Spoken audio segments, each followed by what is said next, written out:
Je suis vraiment ravie de vous accueillir une nouvelle fois ce mois-ci au Midi Parents, donc un moment pour partager, échanger et apprendre ensemble. Mon nom est Maë Sayed, je suis parent bénévole au sein de Parents Partenaires en éducation et je suis votre facilitatrice aujourd'hui pour cette rencontre. Avant de commencer notre discussion, j'aimerais effectuer une reconnaissance du territoire et souligner que même si nous nous rencontrons sur une plateforme virtuelle, nous voulons reconnaître que le siège social de PPE à Ottawa est situé sur le territoire traditionnel des nations algonquines, Anishinaabe et Mohawk, présentes en ces lieux depuis des temps immémoriaux et y demeurant encore aujourd'hui. Nous tenons à souligner que notre travail, ainsi que le travail de nos partenaires provinciaux, s'effectue sur des territoires ancestraux autochtones où 46 traités et autres accords ont été décidés. Nous sommes honorés d'être capables de vivre et de travailler sur ces territoires connus aujourd'hui comme l'Ontario. Nous remercions les Premières Nations, les Métis et les Inuits pour leur dévouement à ces territoires et nous affirmons notre engagement, notre solidarité et notre responsabilité envers l'amélioration des relations avec ceux-ci. J'aimerais également rappeler la mission de parents partenaires en éducation. En tant que réseau de parents engagés, notre rôle est de soutenir les parents en leur offrant des ressources et des outils pratiques pour les accompagner dans leurs défis et les soutenir dans leur rôle de premier éducateur de leurs enfants. La série d'ateliers Midi Parents sous le thème Parlons inclusion cette année a pour objectif de créer un espace d'échange ouvert, respectueux et bienveillant entre les parents issus de la diversité, ainsi que les partenaires communautaires et institutionnels. Ensemble, nous souhaitons reconnaître et valoriser l'expertise parentale, mieux comprendre les réalités vécues et adapter les services, les ressources et les actions aux besoins concrets des familles. Aujourd'hui, nous abordons un sujet très délicat mais essentiel, la violence faite aux femmes, une réalité qui touche encore trop de femmes, particulièrement celles vivant en situation de vulnérabilité. En tant que communauté, il est de notre responsabilité de mieux comprendre ces réalités, de briser les tabous et d'apprendre à reconnaître les signes pour pouvoir accompagner celles qui en ont le plus besoin. Alors, c'est avec un grand plaisir que nous accueillons aujourd'hui, ce midi, deux intervenantes dont l'expertise, l'engagement et l'expérience terrain nous aideront à éclairer cette conversation. Madame Chantal Maillot, directrice générale de l'organisme Elvive à Timmins, et Madame Marie-Pascale Lafrenière, directrice des opérations et des services aux membres à Action ontarienne, qui nous apportera une perspective provinciale et systémique sur les enjeux, les ressources et les leviers d'action. Ce temps qu'on va passer ensemble se veut un espace d'écoute et de réflexion. Nous espérons qu'il vous permettra de mieux comprendre la complexité de la vulnérabilité des femmes vivant de la violence ou qui ont vécu de la violence en passé et d'identifier des moyens concrets pour les soutenir au sein de nos communautés. Le sujet étant vaste et notre rencontre limitée à 1 heure, on aurait aimé l'étirer un peu. Sans plus tarder, nous accueillons Madame Chantal Maillot, directrice générale d'Elvive. Bonjour Chantal. Bonjour, ça me fait plaisir d'être ici avec vous aujourd'hui. Nous aussi, le plaisir est partagé. Bienvenue parmi nous. J'aimerais bien vous inviter à vous présenter et partager avec nous les services de votre organisme. Donc, à vous la parole, Madame Chantal. Parfait. Ben, comme Maha l'a déjà dit, mon nom c'est Chantal Mayou. Je suis directrice générale à Elvive. On est situé à Timmins, dans le nord de l'Ontario. Je suis directrice générale depuis 2019. Je suis impliquée avec l'organisation depuis 2009. Fait que ça fait quand même assez longtemps, malgré que j'ai quand même eu des pauses là-dedans, dans ces années-là, quand j'ai eu mes 4 enfants que j'aime beaucoup. Fait que moi aussi, je fais partie du réseau parents partenaires en éducation en tant que parent également. Ça me fait plaisir d'être ici, comme j'ai déjà mentionné. Par rapport à Elvive, je vais vous donner juste vraiment là, vraiment vite fait, qu'est-ce qu'on fait au jour le jour. Si vous avez des questions, vous pouvez toujours les poser. Nous, on gère un centre d'aide et de lutte contre les agressions à caractère sexuel et une maison d'hébergement. Alors, puis on offre des services francophones.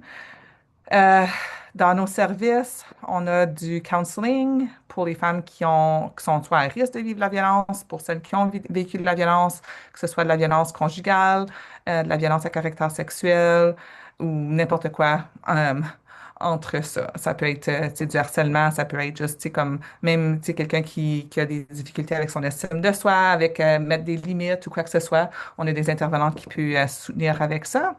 On offre aussi des services en appui transitoire et soutien au logement, donc pour aider les femmes à transitionner vers une vie saine et sans violence. Donc, si c'est pour chercher des cartes d'identité, un logement, n'importe quoi, on est là pour la soutenir dans son cheminement. Et puis, on offre aussi des services pour les femmes qui sont à risque ou qui vivent la traite des personnes. Et on a aussi un programme pour les enfants qui ont témoigné la violence contre leur mère. En gros, c'est ça. À la maison d'hébergement, c'est une maison d'hébergement qui est ouverte 24/7. Il y a une personne qui est présente en tout temps. On a une capacité de 11 lits. On peut héberger des femmes et leurs personnes à charge. Comme par exemple, en ce moment, même si on a une capacité de 11 lits, on va souvent à surcapacité, surtout quand on a des mères qui arrivent avec leurs enfants. Donc, en ce moment, on a 7 femmes et 6 enfants à la maison d'hébergement. Fait que juste pour donner une idée. Puis, je pense, en tout cas, c'est à peu près ça en gros, les services qu'on offre. Merci. Donc, vous offrez un service d'accompagnement à tous les jours, d'après ce que Oui, j'entends. Donc, à ces femmes qui font face à des réalités extrêmement difficiles, hein. Donc, vous mhm. les accompagnez vers la guérison. Exactement, oui. Le cadre dans lequel vous les accueillez, c'est un cadre qui est très, très important et puis crucial. Donc, comment l'organisme Elvive crée-t-il un espace sécuritaire et bienveillant pour les femmes qui amorcent ce processus de guérison? Mais bonne question. C'est sûr que pour nous, la sécurité, c'est vraiment au cœur de tout ce qu'on fait. Euh, donc, dès l'arrivée d'une femme, on mise sur un accueil sans jugement, premièrement, où les femmes peuvent se déposer à leur rythme. Fait qu'on suit toujours le rythme de la femme. On est là pour les accompagner, pas pour les diriger. Donc, elles peuvent arriver, pleurer, être en colère, rire ou juste être silencieuses si c'est ce qu'elles ont besoin. Tout est correct. On est là pour elles. Nos intervenantes sont formées dans l'approche axée sur les traumatismes aussi. Donc, on adopte notre intervention pour éviter de déclencher ou de revictimiser la personne. On avance doucement avec elle en respectant toujours les limites de la personne. Fait que si la femme est prête à faire certains pas, on va aller à son rythme. Si elle n'est pas encore rendue à un certain point, on va jamais forcer la personne à nous dire quoi que ce soit ou à faire quoi que ce soit sans qu'elle soit prête. On établit aussi des règles claires de confidentialité puis de respect, autant en individuel qu'en groupe, parce qu'on offre aussi des sessions de groupe. Puis en maison d'hébergement, on a des espaces privés, puis des procédures de sécurité. Puis on a aussi, comme j'ai mentionné, une présence 24 heures sur 7. Donc, il y a toujours une personne là disponible si jamais la personne se sent comme si, même tu sais, à 1 heure, 2 heures du matin, si tout à coup on a des émotions, on peut aller voir la personne qui est au travail pour avoir des discussions pour essayer de débriefer puis pouvoir se déposer. Mais au-delà des procédures, c'est vraiment l'approche humaine qu'on mise dessus, qui crée le climat. Donc, on marche avec la femme, comme j'ai mentionné, jamais à sa place, puis elle reste en contrôle de son processus. Fait qu'on est là pour la soutenir, l'écouter, puis pour l'aider à reprendre le pouvoir sur sa vie. Euh, Puis on veut vraiment que chaque femme se sente crue parce que trop souvent, les gens vont questionner, ben c'est-tu vraiment ça qui est arrivé? Tu sais, on va des fois poser des questions sans nécessairement vouloir euh, questionner la femme de cette façon-là. Mais on veut, notre but vraiment ultime, c'est ça aussi, qu'elle se sente crue, qu'elle se sente respectée, puis surtout qu'elle se sente en sécurité. Absolument, absolument. Se sentir en sécurité, ça donne plus de courage, puis pour affronter la situation, puis chercher les solutions. Et Mhm. j'imagine que parmi ces femmes, il y a certaines que vous accompagnez, puis qui vivent malheureusement une double vulnérabilité, que ce soit lié à la violence ou euh, elles sont nouvellement arrivées Mhm. dans la communauté du Nord. Euh, et puis, on se demande comment vous vous adaptez ou vous adaptez votre intervention auprès des femmes francophones qui sont nouvellement arrivées et qui peuvent vivre plusieurs vulnérabilités, que ce soit au niveau linguistique ou d'intégration sociale ou culturelle, ces différences de culture. Donc, comment vous les accompagnez? Oui, donc c'est sûr que chaque personne, on essaie d'adapter notre intervention pour chaque personne qui entre dans nos services. On sait que les femmes nouvellement arrivées peuvent vivre une double vulnérabilité. Donc, à la barrière, c'est ça, il y a la barrière linguistique, mais aussi l'isolement social puis la méconnaissance des services qui se retrouvent ici. Donc, on adapte nos interventions selon les besoins de la personne. D'abord, on commence toujours par un accueil personnalisé. On prend vraiment le temps de comprendre c'est quoi le parcours de la personne. On va pas juste dire, OK, voici, tu sais, c'est pas juste one size fits all, là, comme on pourrait dire notre jargon. Mais on essaie vraiment de le personnaliser à la personne, c'est quoi ses besoins, c'est quoi son parcours, ses forces, ses craintes, puis sa réalité familiale aussi. On utilise aussi un langage, ça c'est pour tout le monde, mais simple et clair. Donc, on essaie d'éviter le jargon, malgré que des fois c'est un peu difficile, mais surtout dépendant de la personne. C'est quoi son confort avec la langue. Puis, on valide souvent la compréhension de ce que nous disons. Donc, ça peut paraître simple des fois, mais juste le fait mais des fois, ça peut faire toute la différence à quelqu'un qui s'intègre dans notre communauté, juste faire certain qu'on se comprend. Puis ensuite, on offre souvent un accompagnement plus soutenu au début de notre intervention avec la personne, fait que ce soit pour les démarches administratives, tu sais, des fois c'est juste remplir des papiers, des fois ça peut être comme compliqué, le langage qui est utilisé là-dedans, fait qu'on va peut-être être plus présente en début de notre relation d'aide. L'orientation aussi dans les systèmes, il y a beaucoup de différents services qui sont offerts à différents endroits, fait qu'on va peut-être essayer de les guider un peu plus en début pour qu'elle puisse s'habituer avec ce qui se passe autour d'elle. Puis même juste pour diminuer le sentiment d'être seule aussi, parce que souvent l'isolement, ça a un grand impact sur la personne. Donc, puis on travaille aussi toujours avec une approche anti-oppressive, antiraciste et culturellement sensible. Donc, on reconnaît que certaines femmes peuvent vivre du racisme, de la discrimination, euh, puis un déracinement important aussi si c'est une personne qui vient vraiment là de peut-être un autre pays ou quoi que ce soit, ça peut être, elle peut se sentir pas mal déracinée aussi. Fait qu'on essaie sais, on comprend toujours ceci, puis on l'accompagne dans cette optique-là. Puis j'aimerais aussi ajouter un point important que nous sommes actuellement, nous aussi, nous, en train de former une formatrice à l'interne qui va ensuite former toute l'équipe pour mieux comprendre les différentes façons dont les femmes issues de l'immigration, particulièrement celles provenant de pays d'Afrique, comment elles vivent et entreprennent leur guérison. Puis on utilise d'ailleurs la même démarche pour adapter notre approche auprès des femmes des Premières Nations. Donc, on a une employée qui s'identifie elle-même comme une femme d'une Première Nation, puis elle fait ce même processus avec les employés d'Elvive. Donc, elle se forme elle-même. Ensuite de ça, elle va nous former par rapport à, tu sais, pour respecter la réalité des femmes, leur savoir et leur chemin de guérison traditionnel. Parce que dépendant la culture de la personne, on guérit différemment, puis c'est important pour nous de le savoir, d'avoir ces connaissances-là. C'est intéressant de voir que votre intervention est plus personnalisée. Puis je vous écoute, puis je vois que euh, il y a aussi un effort qui se fait tout le temps pour s'adapter selon les besoins, selon la situation. Donc, c'est cas par cas. Mhm. Et puis, j'imagine que votre travail aussi vous permet de témoigner d'un parcours qui est profondément courageux de la part de ces femmes et transformateur aussi. Donc, dans les histoires humaines qui donnent souvent un sens concret à l'impact de votre mission, est-ce que vous pouvez partager un exemple inspirant de résilience et de transformation que vous avez observé grâce à l'accompagnement qui est offert par votre organisme? Oui, absolument, hein. À Lviv, ce qui nous inspire le plus, c'est pas nécessairement des histoires individuelles à raconter, mais plutôt des petites victoires quotidiennes qu'on voit chez les femmes. Euh, donc, pour certaines, la victoire, c'est oser demander de l'aide. Puis pour d'autres, c'est peut-être de nommer leurs limites. Ça peut nous démontrer vraiment là, une croissance extrême.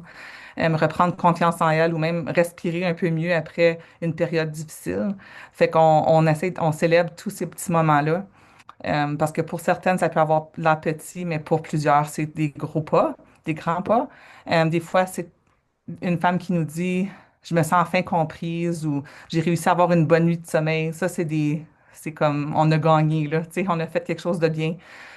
D'autres fois, c'est des avancées concrètes comme reprendre des études, trouver un logement sécuritaire, obtenir des papiers, que ce soit comme, je sais pas, la citoyenneté ou quoi que ce soit, ou reconnecter avec leurs forces. Chacune des étapes, même les plus petites, représente la résilience des femmes qu'on rencontre. Puis c'est vraiment ces moments-là qu'on célèbre. Ce qu'on voit à Elvive, c'est que la transformation ne ressemble pas toujours à des grands gestes.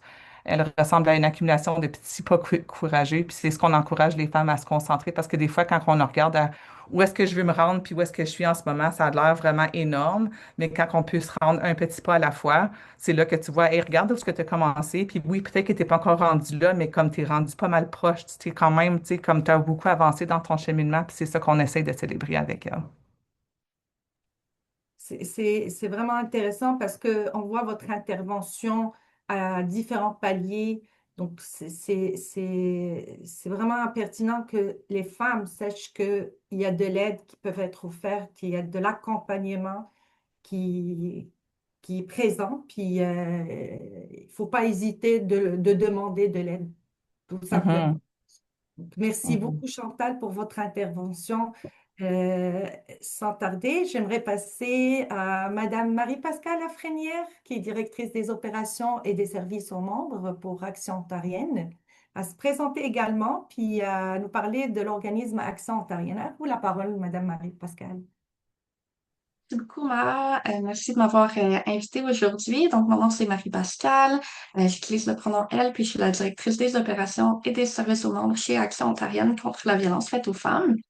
On est un regroupement de 16 organisations franco-ontariennes qui œuvrent dans la lutte contre la violence faite aux femmes et la violence contre les personnes de la diversité de genre. Elles vivent d'ailleurs un des organismes membres d'Action ontarienne. Donc, nos membres sont des maisons d'hébergement, des centres d'aide et de lutte contre les agressions à caractère sexuel, ainsi que des services en violence qui font partie, par exemple, de centres communautaires ou de centres de santé qui sont vraiment partout à travers la province. On a des membres à Windsor, à Hamilton, à Thunder Bay, Timmins, Sudbury, Ottawa, etc. Donc, on est un peu partout. Puis, dans le cadre du travail d'Action ontarienne, on offre des services de formation. Donc, on chapeaute l'Institut de formation en matière de violence faite aux femmes, qui offre maintenant plus que 80 ateliers gratuits en ligne sur la violence. On offre aussi des services à travers le Centre juridique pour femmes de l'Ontario, qu'on appelle le CJFO, où est-ce qu'on offre des services aux personnes aux prises avec la violence, des conseils sommaires, de l'information juridique et des mandats à portée limitée pour la Cour de la famille, pour aider les femmes qui sont en, euh, en situation de divorce ou des situations similaires lorsqu'elles fuient une relation de violence au niveau juridique. Et puis, on produit aussi le balado Elle parle, qui est une série de balados-diffusion où on aborde plusieurs sujets reliés au féminisme et à la lutte contre la violence genrée, qui est disponible sur toutes les plateformes. Merci Marie-Pascale. Donc, votre mission est très diversifiée, hein. Je vois la Oui. formation, la sensibilisation, l'accompagnement aussi. Donc, c'est-à-dire vous essayez, pardon, de toucher plusieurs facettes pour accomplir une mission qui est noble, je dirais comme ça. Donc, autant que directrice des opérations au sein de Action ontarienne, c'est sûr que vous observez la réalité de nombreuses femmes à travers différents contextes et systèmes. Et pour comprendre les obstacles systémiques et c'est très important là pour bien identifier les actions à entreprendre efficacement, pour réagir de façon très efficace. Donc, quels sont aujourd'hui les principaux enjeux systémiques qui maintiennent les femmes dans des situations de vulnérabilité ou de violence? J'ai du mal à préparer ma réponse pour cette question parce que c'est un problème vraiment d'envergure dans la société puis qui est multifacette. Évidemment, le, le noyau du problème se trouve dans les croyances puis les attitudes misogynes. Donc, on vit dans une société qui est patriarcale, c'est-à-dire que on hiérarchise les genres où les hommes sont accordés beaucoup plus de valeur et d'importance que les femmes. Puis, ça crée plus de situations de violence à cause de ces croyances-là. Un des problèmes sous-jacents, c'est que beaucoup de femmes dans notre société sont dépendantes financièrement à leur partenaire. Donc, ça peut être, plusieurs problèmes sont à la cause de ceci. Ça peut être un manque d'éducation qui fait un accès moins facile à plusieurs niveaux d'emploi. Aussi, toute la charge de travail invisible. Donc, c'est dans beaucoup de foyers la femme qui s'occupe des enfants, des tâches ménagères, etc. Donc, beaucoup du temps et de l'énergie est consacré à ça plutôt qu'à la carrière. Et puis, il faut aussi noter que plus de femmes au Canada ont des limitations fonctionnelles, des handicaps que d'hommes. Donc, tout ça fait que, il y a un déséquilibre par rapport à la répartition des ressources financières. À tout ça s'ajoute, depuis quelques années, la crise du logement. Donc, même une femme qui serait rendue dans son cheminement à vouloir quitter la situation de violence, si elle est confrontée à des maisons d'hébergement pleines, ce qui est souvent le cas, donc on recense en ce moment qu'à chaque mois au Canada, il y a 20 000 personnes qui sont refusées de maisons d'hébergement à cause qu'elles sont pleines. La plupart de ces personnes sont évidemment des femmes et des enfants. Euh, Puis aussi à des loyers qui coûtent extrêmement cher.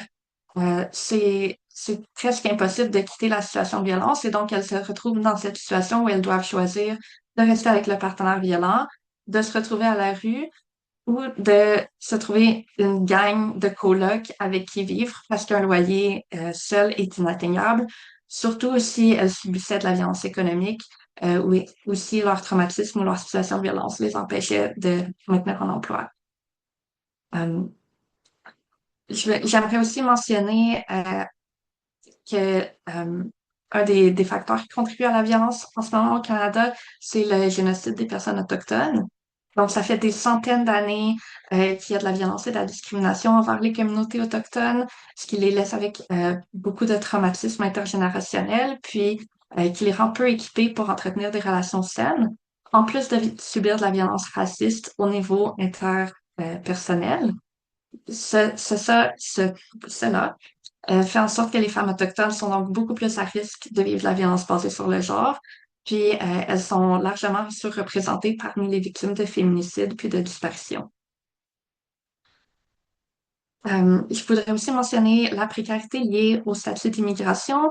Donc, plusieurs femmes qui sont dans des situations de violence en partenaire intime sont immigrantes au Canada.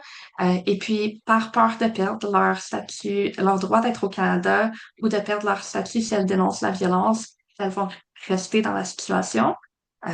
Ça, c'est particulièrement amplifié si la personne qui parraine leur immigration est la personne qui leur fait subir la violence ou si elles sont sur un permis de travail fermé.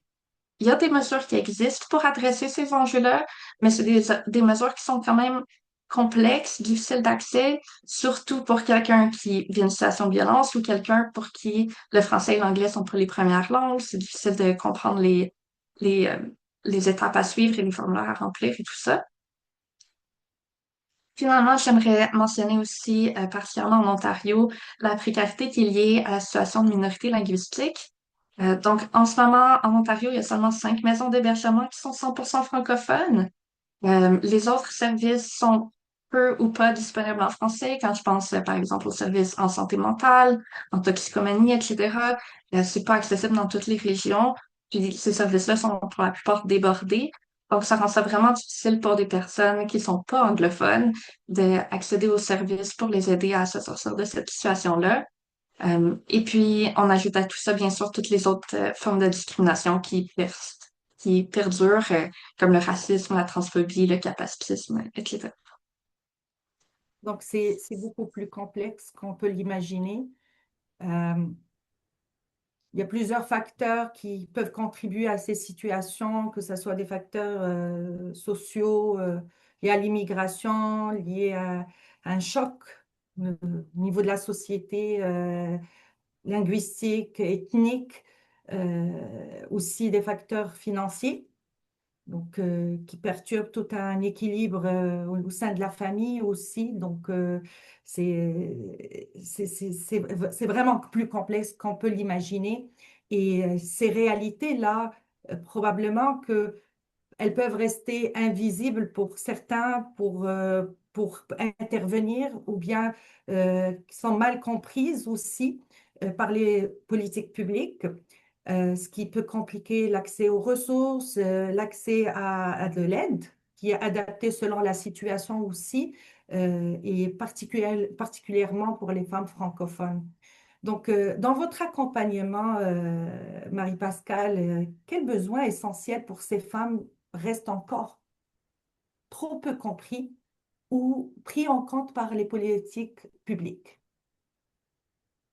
Donc, à mon sens, si les gouvernements, les politiciens voulaient vraiment mettre fin à la violence faite aux femmes, la priorité serait de défaire la précarité financière des femmes, euh, par plusieurs moyens, comme par exemple le salaire garanti minimum, l'augmentation du programme ontarien de soutien aux personnes handicapées, d'Ontario au travail, pour que tous ces moyens-là permettent aux femmes d'avoir un salaire de subsistance qui les mette dans une situation où est-ce qu'elles peuvent se permettre un appartement ou une maison, faire leur propre choix sans se sentir dépendantes de quelqu'un d'autre.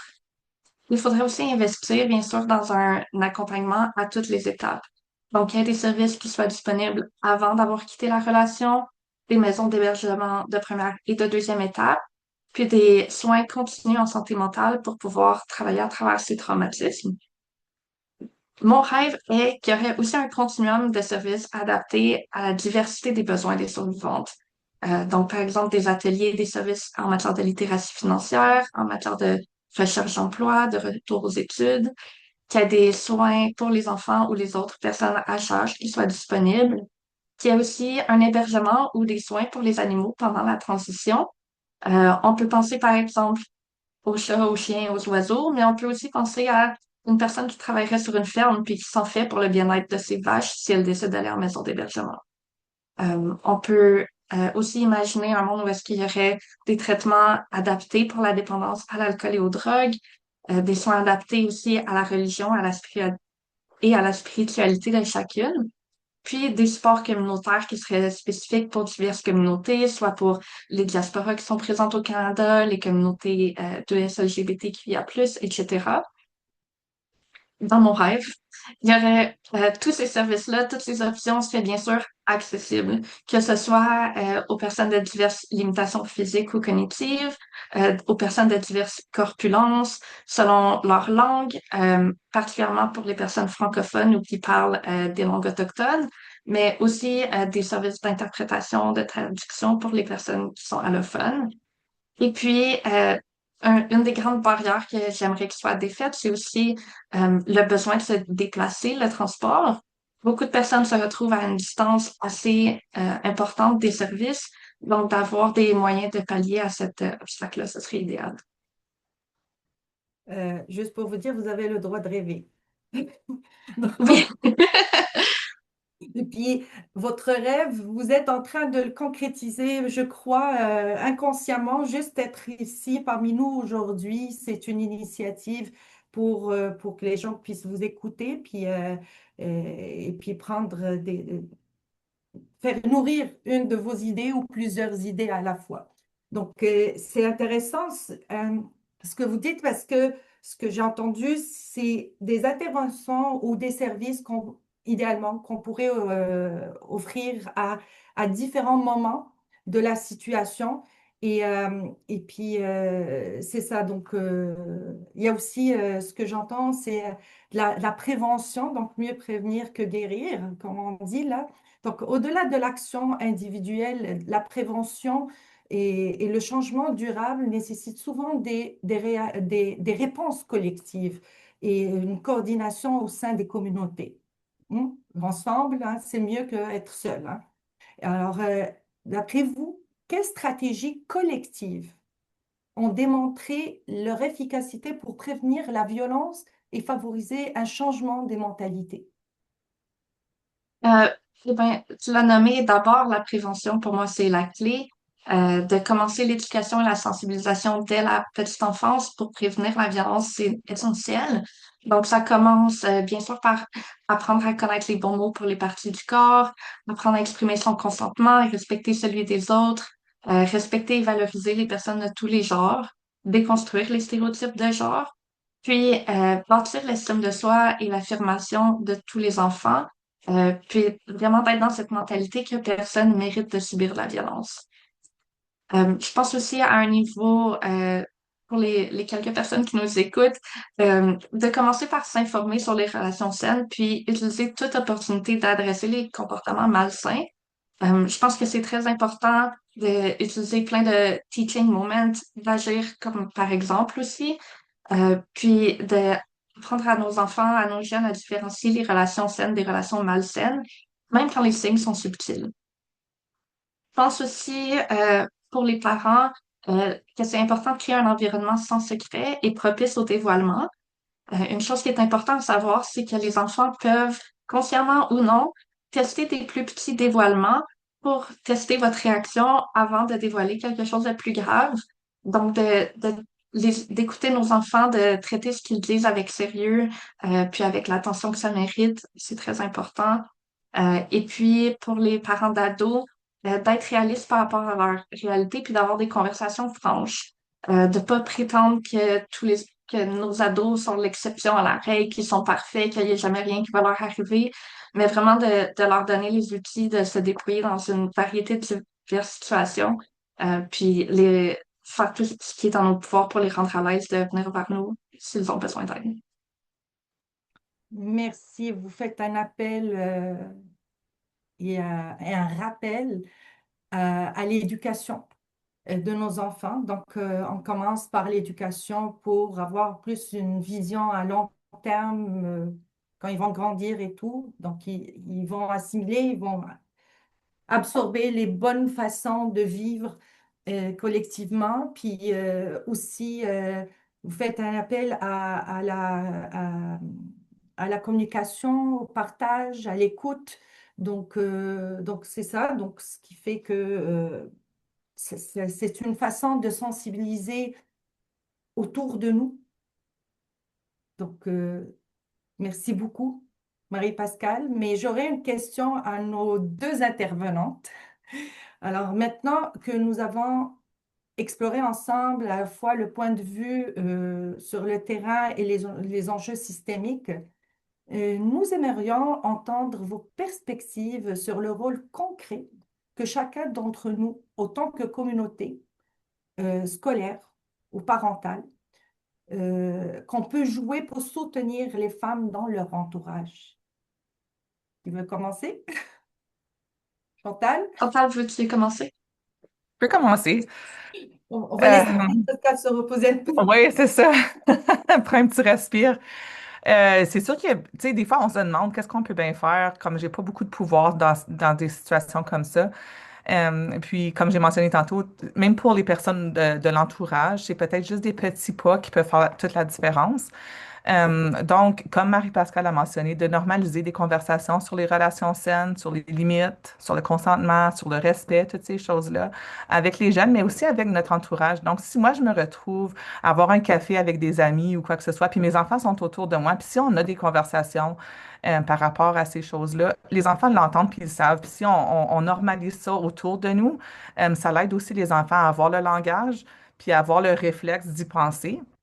Ou même quand on regarde, puis des fois, mes enfants sont comme moi, je le sais, maman, mais comme c'est correct aussi qu'ils se fatiguent de nous entendre parce qu'ils savent eux-mêmes. Fait que si on regarde un film ou si on écoute une chanson, souvent, je vais leur dire, OK, tu peux aimer danser à la chanson, mais comme soyons conscients des paroles qui se retrouvent dans la chanson, puis, tu sais, avoir des conversations de ce genre-là avec eux autres. Puis ensuite aussi, je pense que les écoles puis les parents, en général, peuvent jouer un rôle en reconnaissant les signes de violence. Fait que ça peut être des changements dans le comportement d'un enfant à l'école, une mère qui semble peut-être plus isolée, qui est très stressée ou qui semble être contrôlée d'une façon ou d'une autre, qui annule souvent des rencontres peut-être. On peut peut-être pas tout régler, mais on peut voir puis on peut tendre la main. Tu sais, juste mentionner, est-ce que tout va, est-ce que ça va, est-ce que tu veux avoir quelqu'un, tu sais, comme est-ce que tu aimerais venir prendre un café ou quoi que ce soit. On peut les orienter vers des ressources comme elles vivent ou tu sais, il y en a d'autres. Puis si on va sur le site web d'Action ontarienne, on retrouve tous les services francophones en province. Fait que ça, c'est une ressource qui peut être importante pour les gens qui veulent peut-être diriger parce que c'est sûr qu'on n'est pas tous non plus, c'est pas tout le monde qui sont des experts dans le domaine, puis c'est pas à ça qu'on s'attend, mais au moins de pouvoir diriger la personne vers les services qui sont disponibles. Euh, Juste de toujours, je pense, quelque chose qu'on mentionne, c'est d'écouter la personne, de pas non plus, comme j'ai mentionné, questionner comme sa version des choses ou quoi que ce soit, tu sais, de croire la personne dans ce qu'elle te dit, puis d'être empathique avec elle.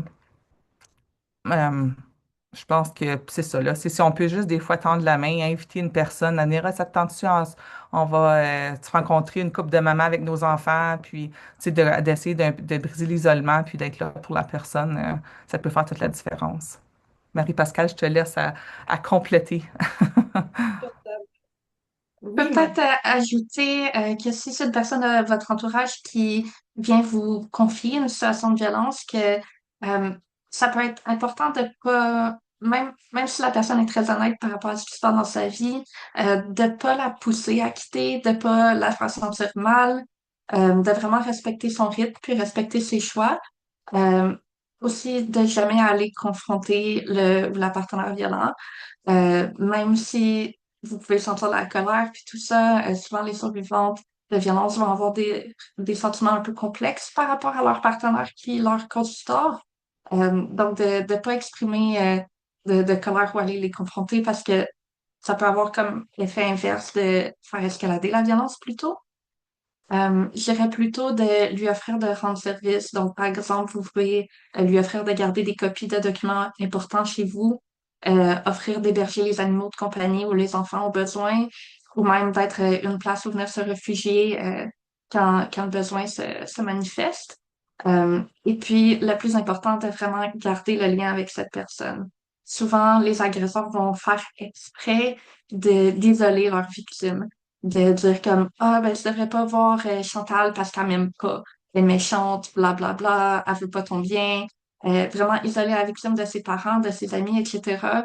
Donc même quand c'est difficile, garder le lien avec la personne, vous êtes peut-être le seul contact positif dans sa vie, la seule personne qui lui offre de l'affection puis qui renforce son estime d'elle-même. Donc lâchez pas, c'est vraiment vraiment essentiel de maintenir ces relations-là. merci beaucoup. J'aime bien l'exemple de faire attention aux paroles des chansons. Comme moi, je dis à mes enfants, lisez ce qui est écrit sur les vêtements avant de décider d'acheter ça ou d'acheter ça, parce que des fois, il y a des messages qui n'ont aucun sens. Puis, Marie-Pascale, c'est intéressant ce que vous avez dit par rapport à ne pas confronter la personne qui exprime certaines violences. C'est pour la sécurité. Plutôt, il faut escalader. C'est vraiment un- tout ce que j'ai entendu, c'est de très bonnes recommandations que on a le temps, puis je ne veux pas prendre tout l'espace, je veux que nos participantes aussi s'expriment, puis posent les questions ou des commentaires aussi par rapport à notre rencontre aujourd'hui, à toutes les ressources et le partage que nos intervenantes ont fait. Donc, vous pouvez ouvrir vos micros, vous pouvez écrire sur le clavardage. À vous la parole, mesdames.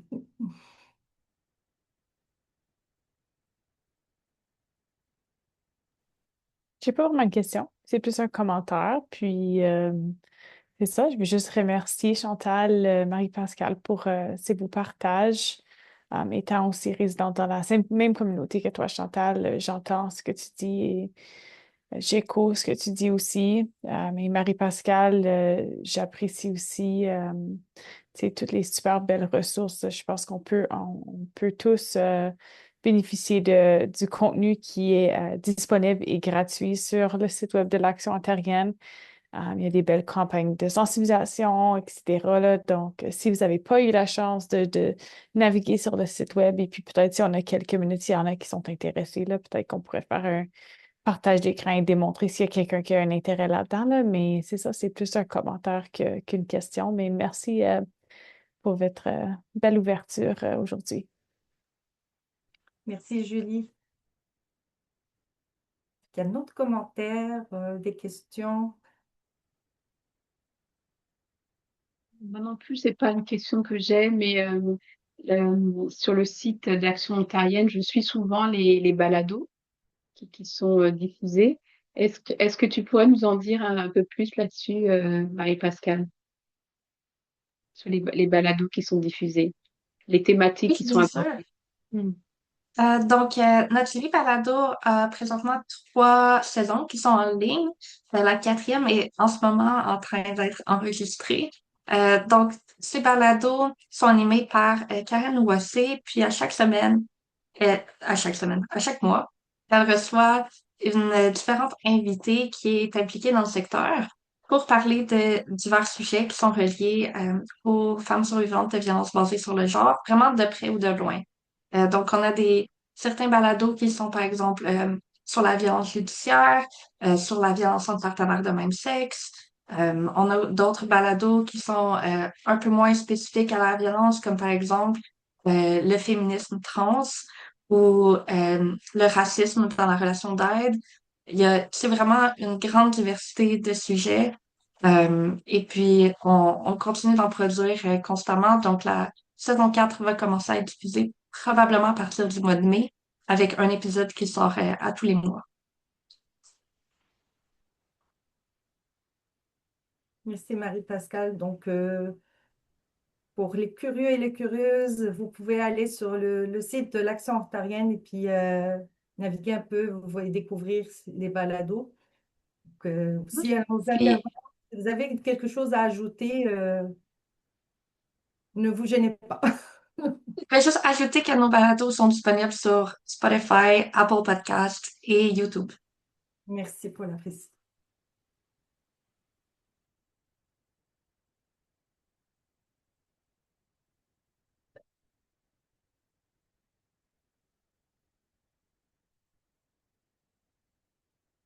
Est-ce que je peux poser une question?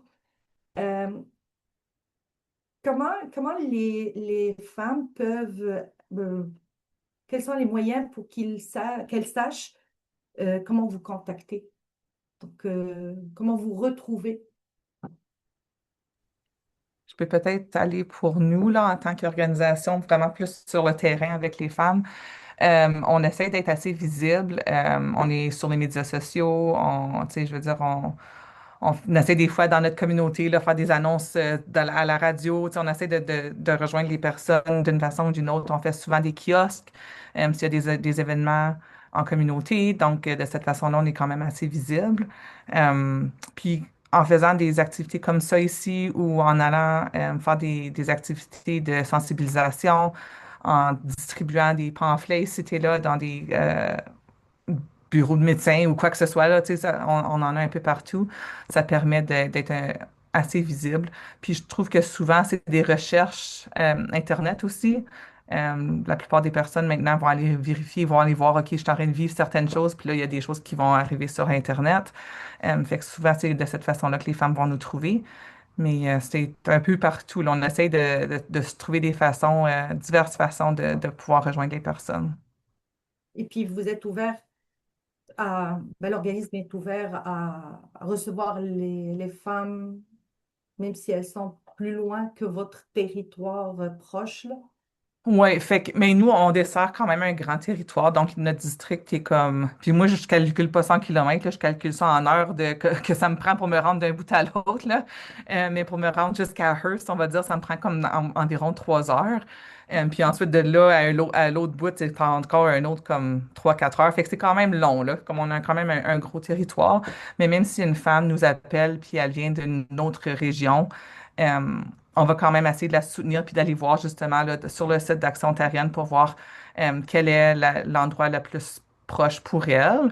Il y a aussi la ligne de soutien FemAide qui est disponible aux femmes francophones de l'Ontario. Fait qu'on va peut-être aussi tu sais, parler avec FemAide ou les diriger vers FemAide pour qu'elles puissent trouver les ressources près de chez elles. C'est intéressant parce que des fois, faut se mettre dans la peau de ces personnes. Il y a une gêne, elles Mhm. ont peur, puis elles cherchent à aller plus loin pour que l'information ne soit pas repérée par quelqu'un. Oui. Mais c'est bien de les orienter, puis de Oui, voir. c'est ça. Puis, tu sais, comme tu dis, si, disons, c'est une femme qui veut quitter une relation abusive, puis elle veut vraiment sortir de sa communauté parce que c'est vraiment un danger pour elle, puis elle veut se rendre à notre maison d'hébergement, ça aussi, c'est possible. Tu sais, si elle veut vraiment quitter la communauté pour venir ici, pour peut-être qu'elle a quelqu'un qu'elle connaît ici, ou je sais pas, là, tu sais, on essaie d'explorer avec elle c'est quoi le meilleur endroit pour elle.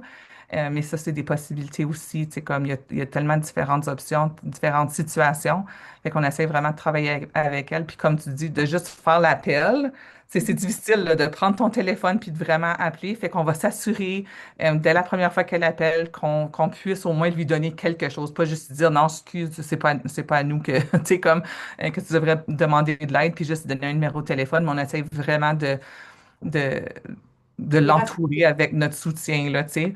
Puis c'est pour ça aussi que notre processus d'aiguillage, donc comme referral, là, c'est vraiment pas compliqué, là. Comme n'importe qui peut juste appeler, t'as pas un grand formulaire à remplir, c'est juste, tu sais, comme appelle-nous, on a un service de clavardage, tu peux aussi juste nous envoyer un petit texto, puis ensuite de ça, on s'organise pour faire une première rencontre avec toi, puis fait que c'est pas rien de complexe à remplir, puis tu sais, on s'occupe de tous ces détails-là une fois qu'on se rencontre.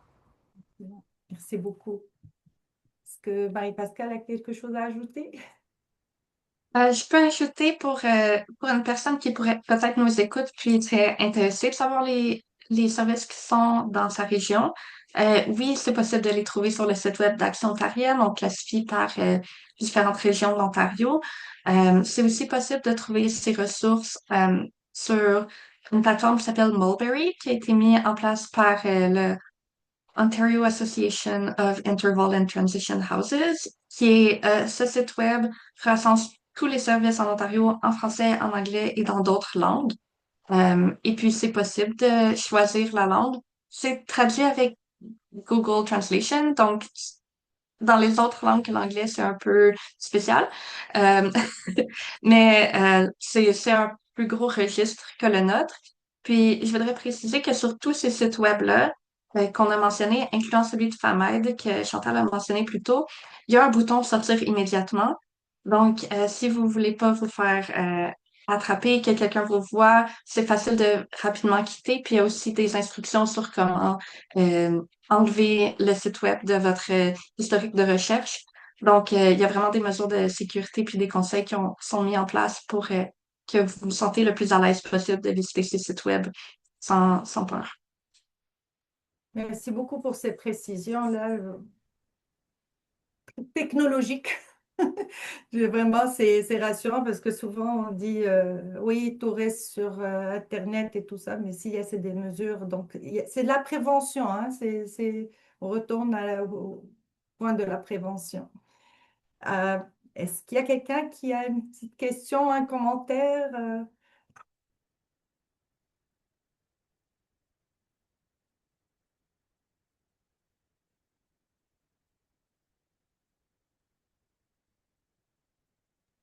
J'aimerais te remercier, Mara, pour nous avoir accueillis comme ça, puis avoir été tellement une bonne animatrice. Tu fais bien ça, ça paraît que c'est pas ta première fois. Puis si c'est ta première fois, ben je te félicite. le sujet, oui. Oui, c'est super, C'est merci vraiment- beaucoup.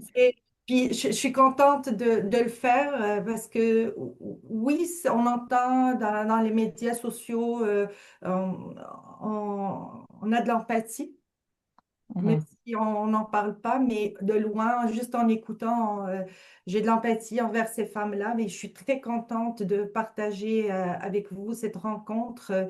Et puis, c'est sûr que les gens vont nous écouter, puis ils vont mener une réflexion aussi. C'est ça le but, c'est de mener une réflexion. Des fois, on s'oublie dans notre routine, puis on oublie qu'il y a d'autres femmes qui souffrent en même temps. Donc, mhm, voilà. Donc, j'espère que le message va passer, puis et qu'ils seront au courant des ressources que vous offrez. Donc, c'est ça le but. mhm. Merci. Merci beaucoup, Mara, puis merci, Georgette, de nous avoir invités. C'est très Mhm, apprécié. C'est un plaisir de vous avoir sur notre plateforme. Et puis, comme Mara l'a précisé, euh, c'est certain qu'on a beaucoup d'empathie par rapport à certaines situations difficiles. Et puis, le fait qu'on puisse en parler aujourd'hui dans un espace sécuritaire, moi, je trouve que c'est très, très appréciable. Donc, merci à toutes les deux pour votre intervention. Mara, veux-tu clôturer? Oui, absolument. Donc, merci encore une fois pour d'avoir partagé avec nous, pour échanger avec nous sur ce sujet qui est très sensible et puis qui est essentiel, hein. Il ne faut pas l'oublier. Donc, grâce à vos éclairages sur vos interventions, Chantal, Marie-Pascale, donc nous repartons mieux outillés pour comprendre les réalités vécues par ces femmes francophones en situation de vulnérabilité et mieux agir solidairement. Nous espérons que les pistes de réflexion et les actions proposées aujourd'hui nous inspireront dans vos milieux de vie et renforcent notre capacité en tant que communauté, hein, il ne faut pas l'oublier, on réagit mieux ensemble à bâtir des espaces plus inclusifs, plus humains et plus protecteurs. Merci pour votre présence, votre participation, votre sensibilité, votre engagement. Donc, ensemble, nous pouvons faire une réelle différence. Avant de se quitter, j'aimerais vous inviter, s'il vous plaît, à remplir le formulaire d'évaluation. Donc, l'objectif est de améliorer nos ateliers pour mieux vous servir et répondre à vos besoins.